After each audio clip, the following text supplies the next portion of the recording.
संत मिलन को जाइए तजी ममता अभिमान ज्यों ज्यों पग आगे बढ़े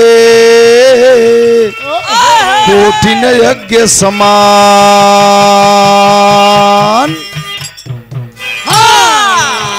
हेलो हेलो, अरे लड़के ये हालू को बोला था, गंभीर कर इसको।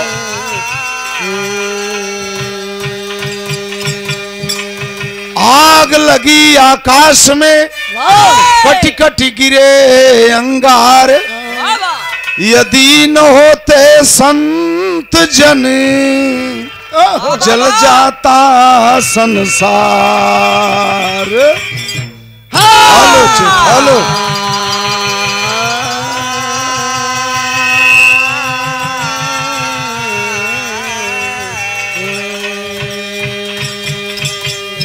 त्वमेव माता च पिता त्वमेव बंधु च सखा त्वमेव विद्या द्रविड़म त्वमेव सर्वम मम देव देवा।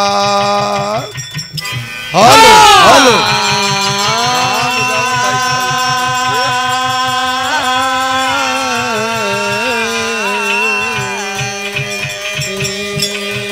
यह तन विष की बेलरी गुरु अमृत की खान, शीस दिए सतगुरु मिले तो भी सस्ता जान। हेलो, यही गड़बड़ा था हमारा, नहीं सही बोलो चाहिए।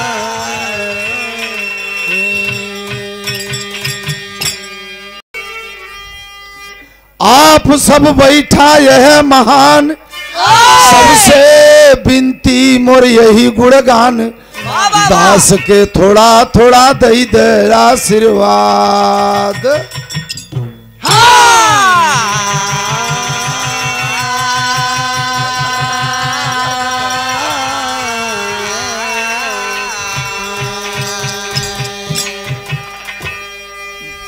उपस्थित श्रोता बंधु विरहा प्रेमी जो दूर दराज से चल के आए हैं, बहुत बहुत आप सबको नमस्कार प्रणाम करते हैं।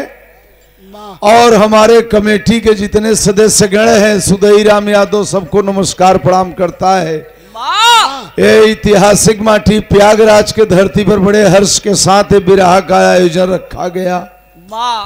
आज के 20 वर्ष के पहले, 15-20 साल के पहले लमसम पूज्य विधायक जी का प्रचार गावे वाला यह शरीर रही महेश सिंह का, आज दुनिया में नहीं है। एक बार उनके नाम से ताली तो हो जाए।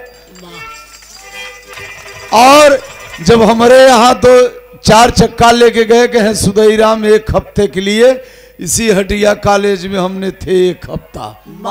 हम कहे सुदई जी का प्रचार गायन तहारा नहीं तू कैसे, और जौने साल प्रचार गाए रहे वही साल विधायक भरे। मालिक दया आज दुनिया में नहीं है, हम उनके दरवाजे कई बार आए भी हैं। उनके परिवार तक हमारी आवाज जा रही हो, जो छोटे बड़े हैं, बड़े बुजुर्ग नौजवान साथी माताएं बहन, जो बड़ हो उनसे पहलगी, जो छोट हो उनको आशीर्वाद मिले। सकल समाज को माताएं बहन जहां तक आवाज जुनेदपुर ग्राम सभा में हो मेरी पहुंच रही हो।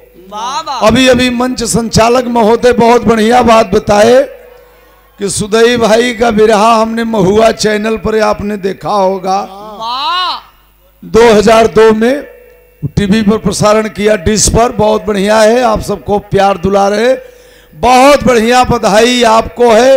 रोहित मुन्ना तो बहुत बढ़िया गाए, 1 नंबर। तो हमसे बढ़िया गवैया है, तो हमसे बढ़िया गवैया है। तू हमारे लपेट में मत आया तब तो तुम्हारा बेड़ा पार हो जाए। ये तो अब्बे बताई दी थे, हम अब न शोर लगाए है न कुछ के। बहुत बढ़िया, तुम मिजाज से भी रहा गाओ, जोड़ जवाब रहे न रहे। राह में धार दादा कहे सुदई जोड़ जवाब रहे न रहे। गवैया के मंच पर चेहरा कभी उदास न हो चाहिए। एक बार रोहित मुन्ना के नाम पर आप लोग ताली बजा के सम्मान करेंगे। बहुत बढ़िया, एक वंदना और एक लोकगीत 2 लाइन के सुने। एक शंकर जी बीमार हो गए, पार्वती गए, शंकर जी मल्लाह बन गए, मछरी लेके आए। अपन दोपहरिया वही मल्लहवा के संगे बिताई दिन ना। तेरी की जय हो। यह तू सब ले ले कहिया एकर पीछा छोड़त जाबे भैया है।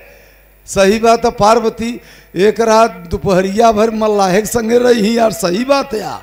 तब तैयार इतनी बड़ी देवी के बदनामी करत जाते है तू सब है। इतिहास या गाँव में राज्य छिपा बा ओके जाने के प्रयास करा। चला ठीक बा तनी दो लाइन वंदना दे मुन्ना। वंदना हैदर उस्ताद, राम धार दादा, पंधारी दादा, राम कैलाश बाबू, हफीज चंचल, सब तमाम कलाकार जे के जैसे लहात तैसे गाए। रथिया हाकम और पुरानी धीरे धीरे ना। बहुत बढ़िया वंदना रहा। हैदर उस्ताद के गावा करें कोट कोट उनको प्रणाम है। रामापुर की माटी से बड़े लाल भाई आप 20 रुपए का पुरस्कार दिए हैं। बहुत बहुत रामनाथपुर से नमस्ते भाई के सकल समाज को प्रणाम हो।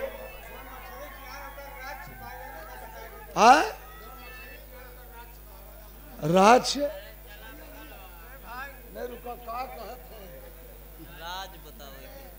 राज बताए दी मछरिया को। हम का जानी ओकर राज का रहा। हमसे काम हमें का पता बा। आप जानत हो बे भाई हम मछरी के राज बताओ यही भैया। दो लाइन वंदना बा। स्वामी धीरे धीरे ना। माता रानी की वंदना सुने मैया धीरे धीरे ना। तो बिना माई के काम न चले तो बिना बबुओं को तो काम चले वाला नहीं बा। बाबू के सेनूर न मिले तो माई सुहागिन कहाँ बा तब तक अभागिन बा। बाबू के सत्य न मिले तो माई माया कहाँ से होए लड़के कहाँ से होए। यो परेशानी बा। तो बिना बाबुओं को माई न हो सके। इन नवरतरवा में जने गए बाबू बिना माई बिना लागे अनहियारे आज दुनिया में। हम खड़ा हुए हमका बाबू बिना बिरथा बा सिंगार माँ का दुनिया में। अरे चल आवा। स्वामी जी धीरे धीरे ना। विश्व गुरु स्वामी जी छत्तीसगढ़ में बैठे हैं। हो सकता है यहाँ के लोग भक्त भी हों। झूसी में आया करते हैं। कुंभ में भी महाराज जी श्री श्री 1008 श्री स्वामी पूज्य गुरु महाराज अड़गड़ानंद जी महाराज जैसा कि हम लोग 40 साल से उन्हीं के भक्त हैं, अनुयायी हैं। और मानव धर्मशास्त्र श्रीमद् भागवत गीता भाष्य यथार्थ गीता सब लोग पढ़ें, पाठ करावा करें। 5 मिनट 10 मिनट समय पाओ अवश्य अपने घर भजन करें, बेड़ा पार हो जाए। भक्त कहता है गुरु महाराज क्या?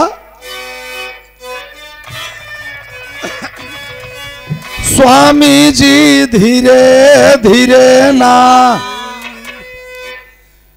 लजिया राख गुरुवर ज्ञानी धीरे धीरे ना। हेलो हेलो गुरुवर ज्ञानी धीरे धीरे ना। लजिया राखा गुरुवर ज्ञानी धीरे धीरे धीरे धीरे ना। प्रभु जी धीरे धीरे ना। ये गुरु जी धीरे धीरे ना। लजिया राखा ज्ञानी धीरे धीरे ना। लजिया राखा ज्ञानी धीरे धीरे ना।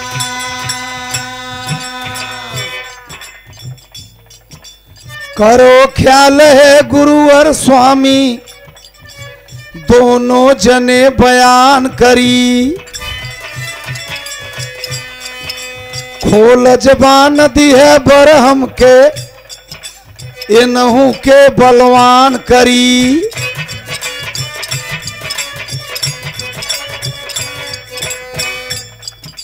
गुण हमके तू दिहल स्वामी इनहू के गुणवान करी।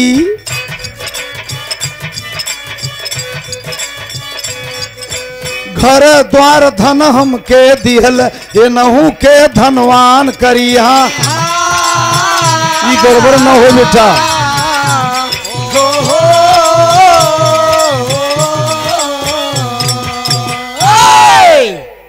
करो ख्याल है गुरुवर स्वामी। देखा लंबा से हो तो कम बोला तो बेटा, हम सट के में नहीं बोले वाला है, तनी कहा सट के हट के हिचे।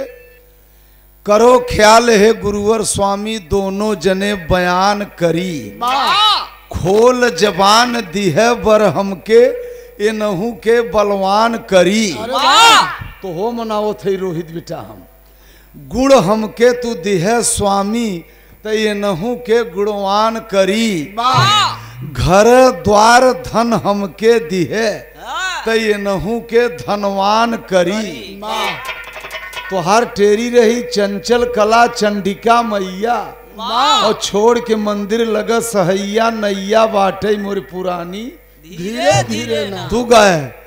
हम कहत है चारों पहल टहल बजेबै, सेवा नहू से करवै स्वामी धीरे धीरे ना, राख मुहवा का पानी धीरे धीरे, राख मुहवा का पानी धीरे धीरे ना, राख मुहवा का पानी धीरे धीरे, धीरे धीरे ना। बहुत अच्छे बेटा, बहुत अच्छे।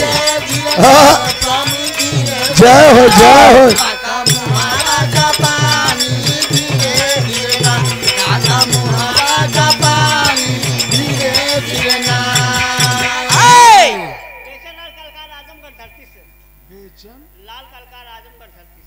बेचन लाल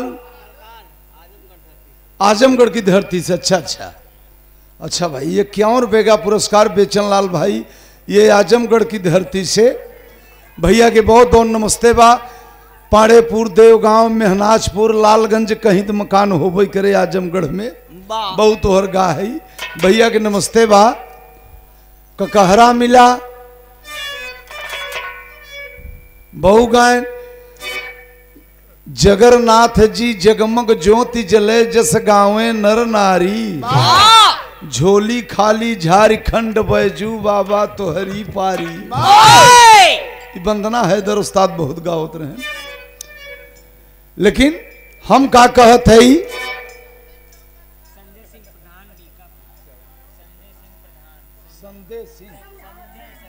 बड़े भाई संजय सिंह प्रधान, बीकापुर की धरती से 101 रुपए का पुरस्कार।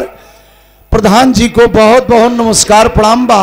सब भैया के प्रणाम बा। अरे बारे मुन्ना बा, पता लगा तू हो गए कई है जिया मुन्ना। ओम ओम। अच्छा अच्छा, मनोज यादव बड़े सुंदर गायक। आप हमारे ही अखाड़े से एक बार 100 रुपया दे के सम्मान किए हैं सुंदर पुष्पहार के साथ। जरा ताली बजा के ऐसे कलाकारों का हौसला बुलंद करें। ये प्रयागराज की धरती पर कलाकार जितने चले गए पुराने, उसे दुगुना तिगुना नए में आ रहे हैं, चिंता की बात नहीं है। बहुत बहुत धन्यवाद। मेहनत करो, परिश्रम करो, सफलता कदम चूम ले। कहना है क्या, छाया जैसे हमारे ओरी, छाया छाया जैसे हमारे ओरी, वैसे ये नहू का छावा।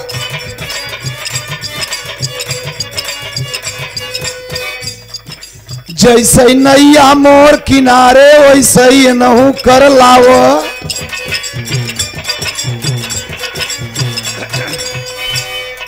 झंडा जैसे मोर लहराता, वैसे इनकर लहरावा।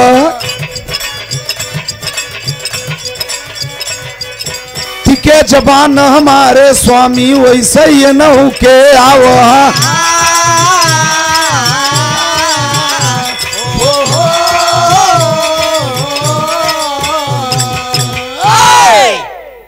टठ ठही के नैया मोर उबार, और वैसे इनके पार लगाव। स्वामी धीरे धीरे ना, तो दुश्मन करे न बेईमानी धीरे धीरे। दुश्मन करे न बेईमानी धीरे धीरे ना, दुश्मन करे न बेईमानी धीरे धीरे। धीरे धीरे ना, धीरे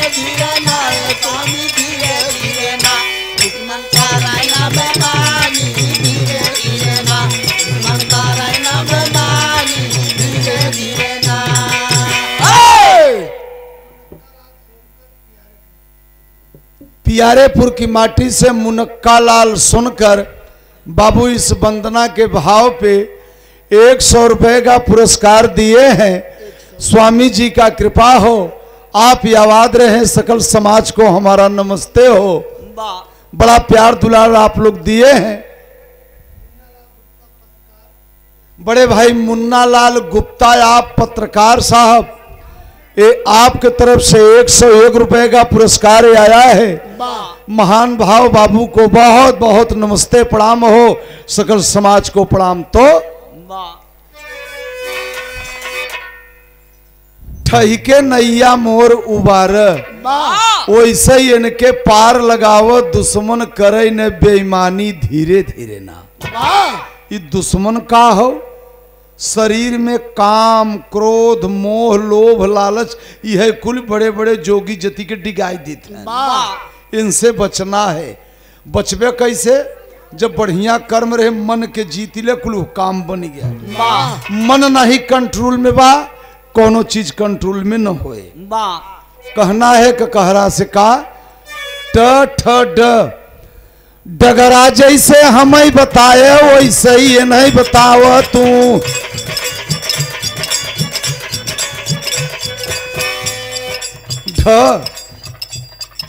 ढाढ़स हमके धीर धराए वैसे ही ये नहीं धराव तू।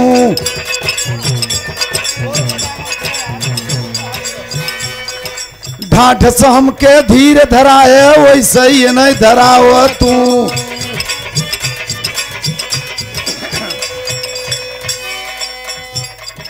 तू स्वामी जे समय निहारे वैसे ही नहीं निहार तू। थोर उम्र में हमें संहारे वैसे ही नहीं संहार तू।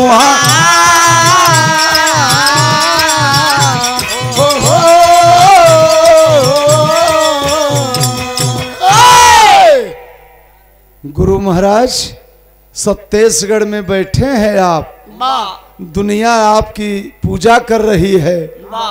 डगरा जैसे हमें बताया वैसे ये नहीं बताओ तू। ढाढ़स हमके धीर धराए वैसे ये नहीं धराओ तू। तू स्वामी जस हमें निहारे वैसे ये नहीं निहार तू। थोर उम्र में हमें संहारे वैसे ये नहीं संहार तू। बिना आपके कुछ होई वाला नहीं बा। एक पत्ता नहीं हिल सकत। तो दे के दर्शन खेव नैया, दे के दर्शन खेव नैया, दे के दर्शन खेव नैया, और इन करे आके कर सहैया। स्वामी धीरे धीरे ना, तो मोरी डगरिया नहीं जानी धीरे धीरे।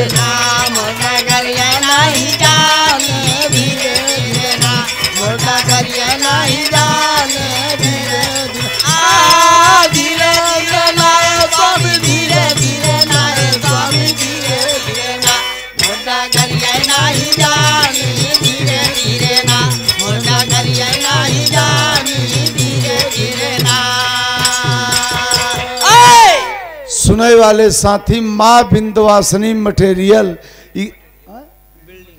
बिल्डिंग मटेरियल यानी गिट्टी बालू सरिया सीमेंट की दुकान है भाई की लाहौरपुर। 11 रुपए का पुरस्कार दिए हैं बिल्डिंग मटेरियल साहब। और आजकल कुछ बिक्री कमजोर बा का शायद। बहुत बहुत भैया के नमस्ते बा, सकल समाज को प्रणाम। तो अच्छा, बड़े भैया बूटा सिंह, ये 51 रुपए का पुरस्कार दिए हैं। बूटा सिंह बाबू के बहुत बहुत नमस्कार प्रणाम, सब भैया के प्रणाम बा। वंदना हमार कहाँ पहुंचा? देके दर्शन खेव नैया, इनकर आके कर सहैया। साथी द के बाद ध, धीरज हमके राह बताव, इनके बैठ जाए जबान।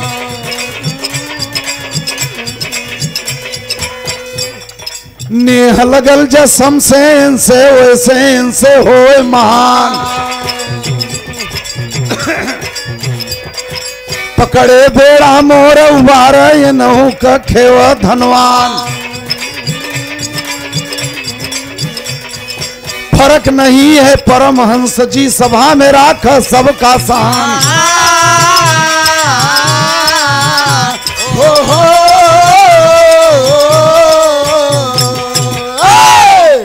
चार लाइन वंदना होगी ककहरा कहाँ तक जोड़ी। बानी सही शब्द से गाऊं, बानी सही शब्द से गाऊं, सीधा अर्थ लगा दर्शाऊं। स्वामी धीरे धीरे ना तो सुदई गायक का नादानी धीरे धीरे। सुदई गायक का नादानी धीरे धीरे ना, सुदई गायक का नादानी धीरे धीरे धीरे लाए बाबू धीरे धीरे लाए स्वामी धीरे। सुदई गायक का नादानी धीरे धीरे ना, सुदई गायक का नादानी धीरे धीरे ना। सुदई गायक का नादानी धीरे धीरे ना। वाह तोहरी कृपा है स्वामी गावे सब ही गीत। यह बिना अंदाज के काम के है। चला बहुत बहुत धन्यवाद है। जब गवैया के ओरी न देखबे सब दिना धोखा रहे। कुछ बजाए दे मुन्ना जियो।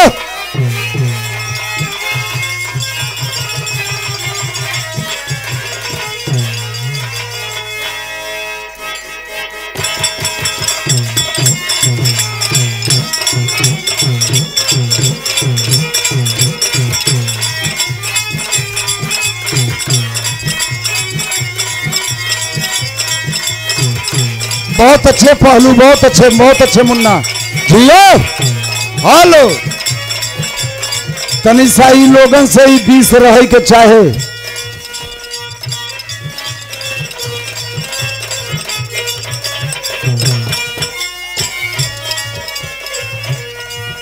ये लड़का हारमोनिया वाला इशारा दे रहा है। न छप्पर न छानी सब कहे ले ओघड़ दानी। न धोती न कुर्ता सिर पे गंगा महारानी। धन्य हो त्रिलोकीनाथ। खाले धतूर पिए बेल पतिया, डिम डिम डमरू बजावे हमार जोगिया। यही गीत का इशारा रहा। एके हम बदल दिए। कैसे? जब पार्वती के बियही के भोलेनाथ कैलाश पे लई आए, कुछ दिन के बाद दोनों लड़कियां उनकर अकलंकी रहन। गणेश पार्वती के तन से नहीं रहन। और कार्तिक त जना स्वाहा के लड़किया रहन। अगिन देवता के मेहरारू रहन स्वाहा। कार्तिके उनकर बेटवा रहन। ये तो गोद पाए रहन पार्वती। देश कहत पार्वती के लड़किया कार्तिके लेकिन कार्तिके पार्वती की लड़किया नहीं रहन। अच्छा चला छोड़ाओ के बवाल के। यही के हम बदल दे का। कैसे?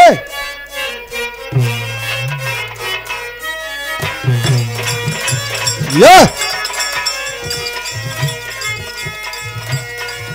अरे ना चूड़ी ना कंगना गईले जंगल में सजना।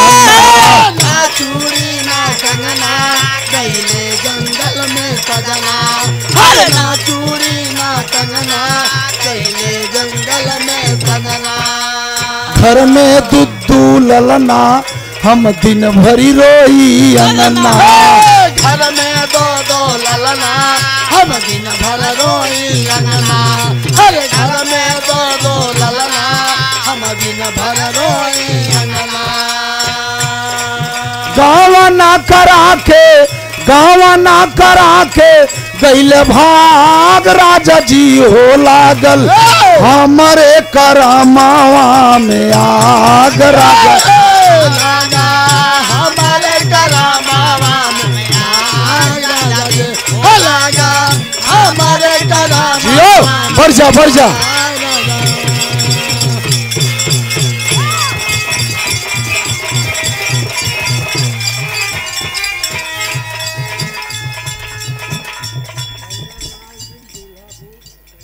हेलो हेलो दुल्हापुर से 21 रुपए का पुरस्कार डंगरलाल बिंद भाई, आप दुल्हापुर से भैया के नमस्ते बा, सकल समाज को प्रणाम। का बजाय मुन्ना दा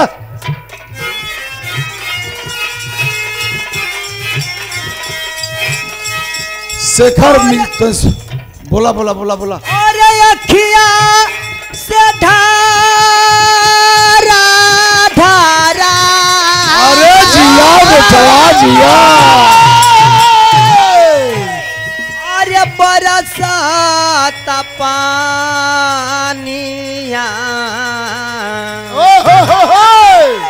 माटी में मिलल जाता, अरे माटी में मिलल जाता, चढ़ली जवानिया माटी में मिलल जाता, चढ़ली जवानिया माटी में मिलल जाता, चढ़ली जवानिया माटी में मिलल जाता। बड़ा अच्छा चैप्टर उठाया लड़का, बहुत बढ़िया। भोले बाबा पार्वती का ये लोग केकर लड़कियां रहे ना, शंकरव जी की माई वही बापों पर रहन के सब ऐसे अंडे के बंडर रहे तो बजा मुन्ना पर्दा देते देखी के हरों से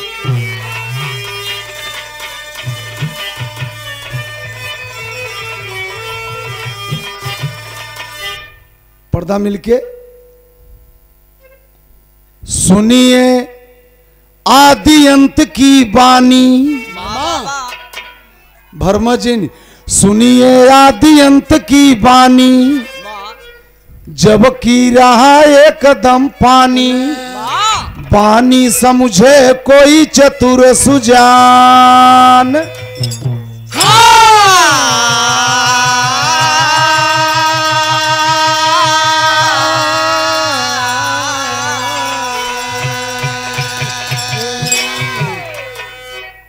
सुनिए आदि अंत की बानी, जबकि रहा एकदम पानी, बानी समझे कोई चतुर सुजान।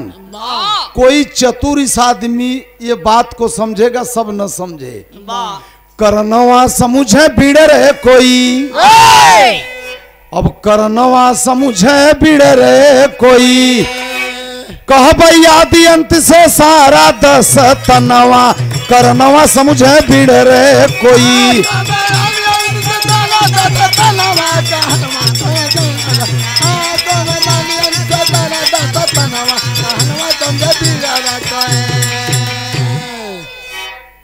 कहबे आदि अंत से सारा दस तनवा, करनवा समझे बिड़रे कोई। ब्रह्मा विष्णु शंकर धरती आकाश पताल पेड़ पौधा कुछ है ये न बा, अपरंपार पानी बा। पानी कहाँ से पानी का उत्पत्ति भई? 17 पताल के नीचे एक बहादुर बैठा बा, ओकरे पीठी से चिमना निकला बा, जोनी पानी के उत्पत्ति भई। अब चले अब ब्रह्मा विष्णु शंकर के भवन है, अपरंपार पाने पानी, वही पनिये पर एक जने खेला करे चलते हैं। कहूं कहानी आदि अंत का, जब रहा एकदम पानी, खास ककहरा से खास अकेला सत्य पुरुष थे, कोई नहीं दूसर ज्ञानी, गुणी ज्ञान विज्ञान नहीं थे। एको ज्ञान विज्ञान नहीं रहा, गुणी ज्ञान विज्ञान नहीं थे। एक सत्य की निशानी, घूमई वो नहीं निखंड देश में, निरंकार बन लहसानी।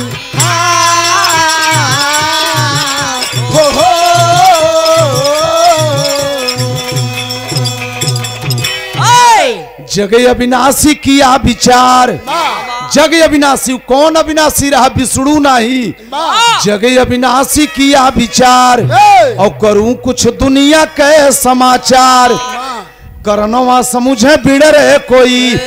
अरे धरती चांद सूरज न, धरती चांद सूरज न रहा भाई गगनवा, करनवा समझे बिड़रे कोई।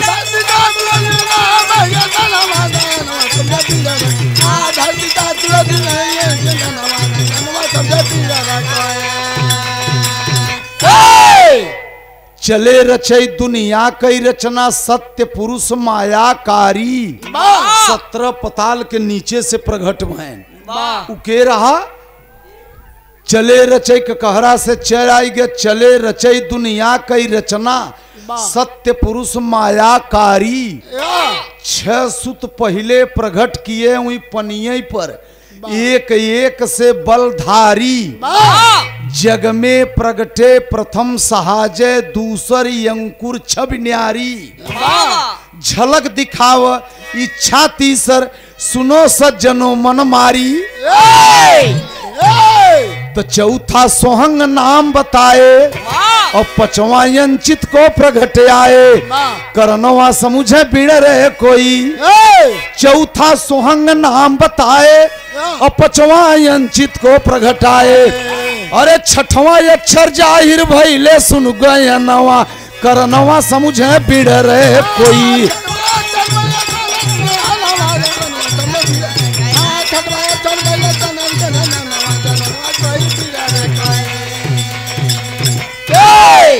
छठवां अक्षर जाहिर भइले सुन गयनवा करनवा समझे बिड़रे कोई एके जब जे खोजे होए सृष्टि रचन महापुराण ई कौने में बात मिले सृष्टि रचन महापुराण मेरे साथियों वो सत्य पुरुष 6 लड़का पैदा कर दे वही पनिये पर और टहल लागे न परम्पार पाने जहर जाते हैं वो हरई पानी टहल लागे 6 सुत जल पर 16 कतहूं कभी गाई डगर बताई मैं उत्पत्ति का कैसे दुनिया छवि छाई ढीठ रहे 7 सुत में सुनु अक्षर की कीरत गाई अक्षर विचर रहा उस बार पानी एकदम ये परम्पार ढेर दिना के बाद अक्षर विचर रहा उस बार और पानी एकदम ये परम तापर सत्य पुरुष एक अंडा की है रचनवा करनवा समझे बिगड़े कोई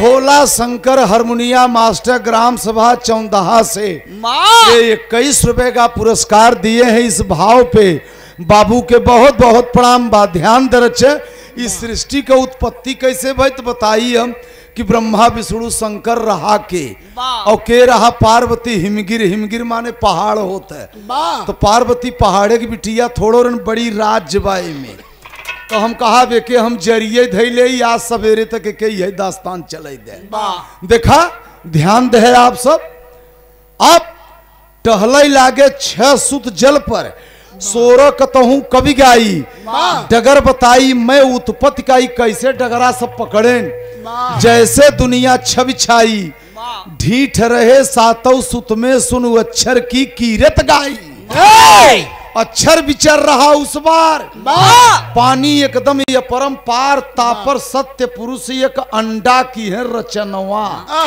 जो अब यहाँ से लोग बिरहिया कभी लिखत हैं कि पनिये पर एक खे अंडा तैराई दे कितना पीछे से आवत है हम 17 पताल के नीचे से और 7 ही पताल लोग बतावत है गिनाई देव 17 पताल तो कुल जन कहवे रे यार सब 7 पताल 7 समुद्र लेकिन खोज करा अर्चा देखा ध्यान दीजिए सज्जनों ये प्रयागराज की एक बिरहा की शोधी धरती है यहाँ एक एक से कलाकार बहुत हम यहाँ एरिया में गाए ही पहले कुल हमें मालूम बा माफ करना तब जब वो अंडवा तैरा था पनिये पर तो ओहर से अक्षर आवता और यहर से मंच संचालक महोदय वो अंडा जा रहा बा अब खेला देखा जब अक्षर देखे इसके हैं ये इतना बड़ा अंडा ही पनिये पर तब ता पानी पर तैरत अंडा अक्षर के लग गया निसर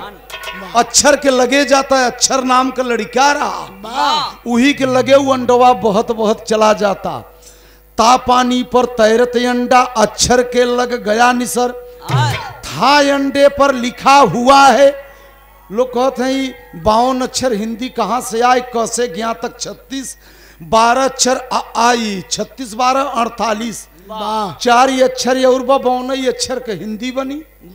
तो 52 अक्षर के हिंदी में क्यों कहीं शंकर के डमरू से निकला, क्यों कहीं शंख में से निकला।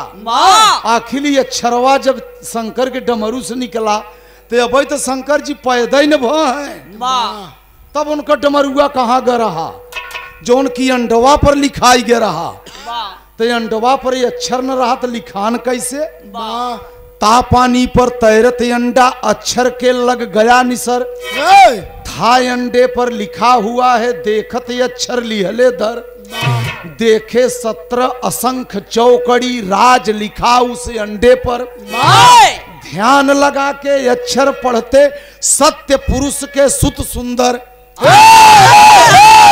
जब वो अंडा के देखे तो कहे है इतना दिन तक करके राज और अंडा पाछे करिए काज। अरे अंडा वापस जाइए सत्य के समनवा करनवा समझे बिड़ रे कोई।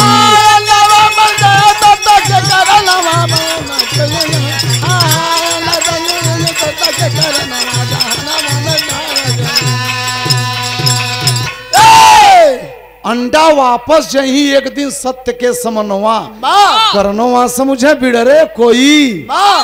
उसी अंडे से यज्ञनी भाई उही में से यागी का उत्पत्ति बा। और 3 छिद्र प्रगट आई उही अंडवई में से। अब दुनिया के आकार अब शुरू होता कि कैसे धरती टिकाई जाता, कैसे आकाश टिकाई जाता, कहां से माटी कैसे खुली मनई के आकार अब शुरू करबे करे आगे कि कैसे ये दुनिया बनी।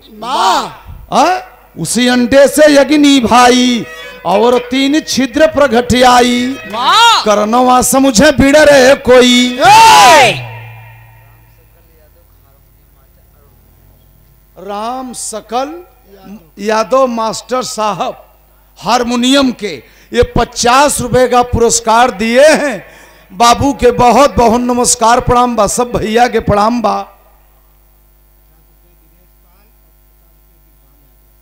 ये 50 रुपया दिनेश पाल बाबू और 50 रुपया ब्रिजभान बाबू आपके ओर से मिला है। दोनों महान मूर्ति को हमारा बहुत बहुत नमस्कार प्रणाम हो। उसी अंडे से यज्ञनी भाई और 3 छिद्र प्रगट आई करनवा समझे बिड़ रहे कोई। गुरु माने रहे रोहित मुन्ना हैदर उस्ताद के काही बदे।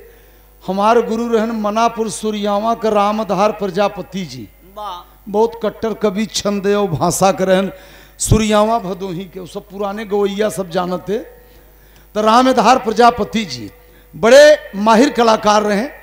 और बुढ़ौती आएगी तो हैदर उस्ताद से रामधार उस्ताद का बड़ी लगाव रहे।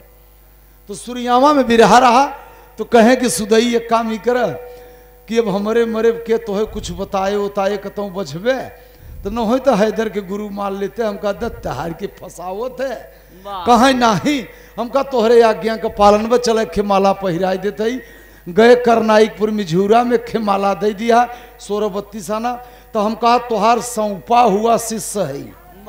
हैदर उस्ताद से कहा तुहार शिष्य नहीं है, हम तुहार सौंपा हुआ शिष्य है। रामधार दादा सौंप दे तो चला तो हो गुरु मान लिया, वो अलग बात है। लेकिन हमारे गुरु रहे दादा रामधार प्रजापति महाबली सिंह के अखाड़ा मनापुर सूर्यावा। तो उसी अंडे से यज्ञनी भाई और 3 छिद्र प्रगट आई। बस यहीं तक सृष्टि रचानी है करनवा समझे बिड़ रहे कोई। महिमा महाबली गोस्वामी लिखे कथनवा करनवा समझे बिड़ रहे।